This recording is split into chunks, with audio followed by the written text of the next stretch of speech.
Lost in Japan, Episode 7. Instead of saying sana all, let's say sana ako din soon. Yok mga kaitlog, it's me Pritsilog and welcome to another episode of Lost in Japan.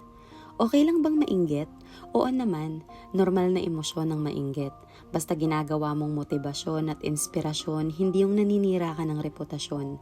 At hindi yung manghihila ka pababa kasi wala ka pa nung mga bagay na meron na sila ngayon. Mainggit ka para matrigger ka, nagalingan pa. Hindi para matrigger ka na manggigil sa mga taong meron ng mga bagay na wala ka pa. Tignan mo sila bilang modelong susundan mo ang yapak, hindi yung nandyan ka para mang-apak. Lingunin mo yung mga ginawa nilang tama, hindi yung hahanapan mo sila ng mali para mangyurak.